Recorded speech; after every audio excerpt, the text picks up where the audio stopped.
여러분, 만약 돈을 빌리고 갚아야 할 돈의 반만 갚을 수 있다면 어떨까요? 아니면 아예 이자도 없이 빌리는 게 가능하다면요? 무주택자라면 가능합니다. 짜장면 한 그릇은 그대로인데 40년 전엔 500원이고 또 지금은 8,000원 정도 하죠. 이렇게 값이 달라지는 건 음식 가격뿐만이 아니에요. 돈 자체도 가치가 달라집니다. 안녕하세요, 써니입니다. 내 집 마련 포기하셨나요? 아니면 그냥 때를 기다리시나요? 지금 정부가 무주택자에게 아주 큰 혜택을 주고 있는데요. 90%가 내가 대상인지도 모르고 지나칩니다. 오늘 딱 8분만 투자하세요. 2026년 현재 무주택자가 누릴 수 있는 아주 큰 혜택 3가지 꼭 짚어드리겠습니다. 자, 그 첫째는 오랜 기간 동안 돈을 빌릴 수 있다는 거예요. 무주택자는 최장 30년간 빌릴 수 있는데 이것이 얼마나 큰 혜택인지 한번 볼게요. 우리가 부동산을 구입하면서 긴 시간 동안 빌릴 때 단순히 숫자로만 보이는 것이 아니라 돈의 실질적인 가치를 따져보려고 합니다.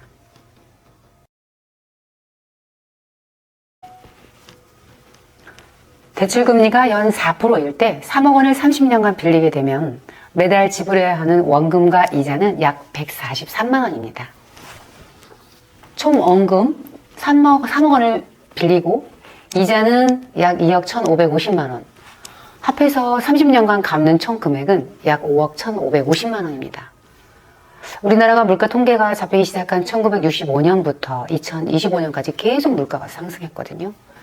그래서 보통 안정된 물가다 그러면 2%를 잡는데 그 이유는 있어요. 제가 정리가 잘 된 걸 가져와 봤는데 최근 30년간 물가 상승은 외환위기로 인한 환율 폭등 및 고물가로 1990년대 후반에 약 4에서 7%가 됐고요. 또 저물가, 저성장인데도 2000년대에서 2010년대까지는 1%에서 3%가량이 됐어요. 그리고 코로나 팬데믹 이후에 공급망 위기라든가 인플레이션 때문에 2021년도부터 2025년도까지는 약 2에서 5%가 됐습니다.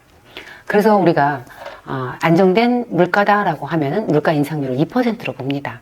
그래서 이렇게 총 갚는 30년 동안의 금액 5억 1,155만 원이 만약에 물가가 2%씩 계속 30년 동안 오른다면 실질적으로 갚는 금액의 가치, 이 5억 원 또는 또 그때도 지금의 5억 원의 가치를 할까요? 이것을 현재 가치로 환산을 하면 약 2억 8,460만 원이 돼요. 놀랍게도 겉으로는 이자를 포함해서 5억 원 넘는 것처럼 보이지만 물가 상승률 2%를 고려해보면 실질적인 가치는 약 2억 8,460만 원이 되는 거죠.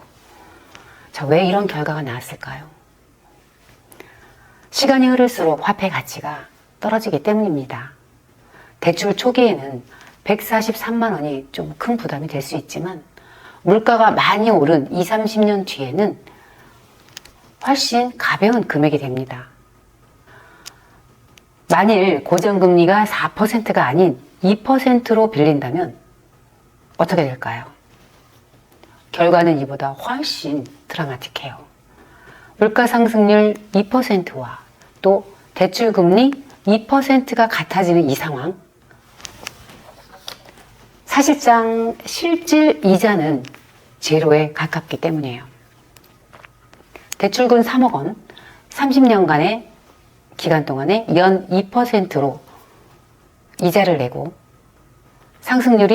물가 상승률이 2%라면 원금 3억 원을 빌리고 매월 약 110만 8천 원을 갚게 되지만 총 납부액 3억 9,900만 원에서 이자는 9,900만 원이거든요. 실제로 내가 갚게 되는 거는 3억 원만 갚게 되는 꼴입니다.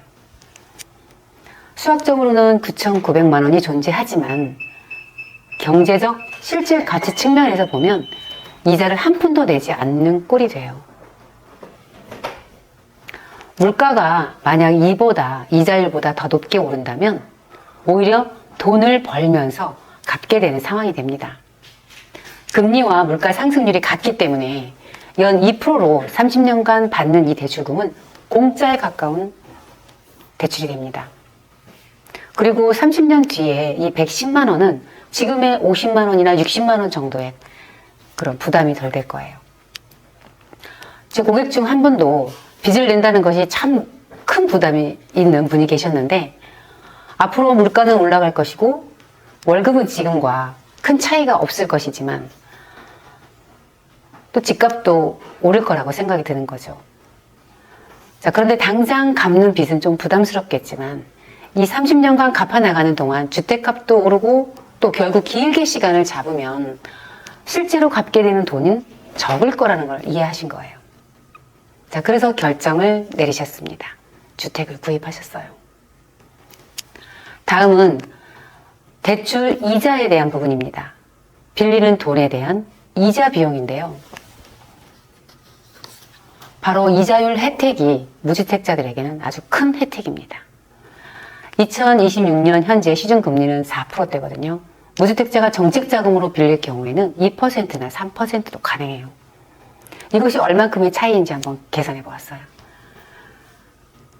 3억 원을 빌릴 때 4.5%를 빌리게 되면 매월 갚는 금액은 152만 원, 총 이자는 2억 4,700만 원대가 됩니다.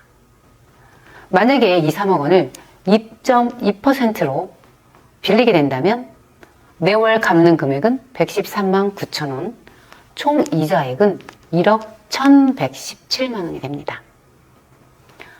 자, 이렇게 되면 총 이자의 차이가 1억 3,700만 원이나 돼요. 이건 엄청 큰 돈이죠. 그리고 이건 고정금리를 얘기한 건데, 저도 처음에 집을 살 때 고정금리로 했거든요. 매월 나가는 금액이 일정하다 보니까 예측이 가능해서 자금 계획도 쉽게 세워집니다. 마지막으로 다음은 대출금에 대한 부분인데요. 지금 정부 정책은 주택이 한 채라도 있거나 다주택자들에게는 엄청 규제가 심하죠. 대출이 힘들어요. 자, 그런데 무주택자들에게는 KB시세나 또는 실제 사는 가격의 70%까지 대출이 가능합니다. 주택 가격이 4억 원이라면 1억 2천만 원이 있으면 되는 거예요. 무주택자나 생애 최초로 주택을 구입하는 사람들에게는 일정 조건을 갖추면 10% 더해서 80%까지도 가능합니다. 여기서 10%는 4천만 원이나 된단 말이에요. 또 만약에 4억 원 하는 주택이 올라서 5억 원이라도 된다면 수천만 원이 더 필요하기 때문입니다.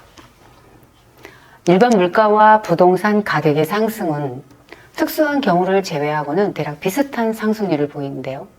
우리가 피부에 와닿는 일반 물가는 작게는 몇천 원, 몇만 원, 몇십만 원이잖아요. 그런데 부동산은 워낙 고가이다 보니 작아도 몇 억이에요. 그래서 일반인이 따라잡기는 좀 힘든 가격이죠. 그래서 오늘은 내 집 마련에 있어서 무주택자이기에 받을 수 있는 이 수천만 원의 혜택에 대해서 풀어본 거예요. 자, 정리해 볼게요.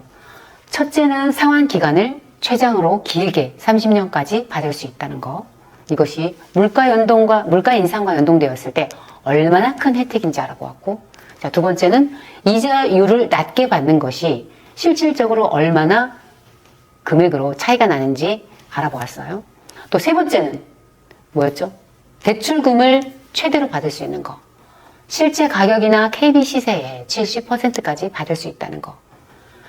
부동산 가격은 워낙 고가이기 때문에 몇 억이잖아요. 몇십억이고요. 여기에 10%는 상당히 큰 가격입니다. 자, 이런 혜택을 받을 수 있는 무주택자분들은 하루빨리 내 집 마련을 하시는 게 훨씬 이로울 겁니다. 원하는 주택이 있으시다면 내가 자격 요건이 되는지 실제로 또 얼마나 가능한지 알아보실 수 있는 사이트도 제가 고정 댓글에 남겨놓겠습니다. 자, 오늘도 영상이 도움이 되셨다면 구독, 좋아요 부탁드려요. 저에게는 큰 힘이 됩니다. 감사합니다.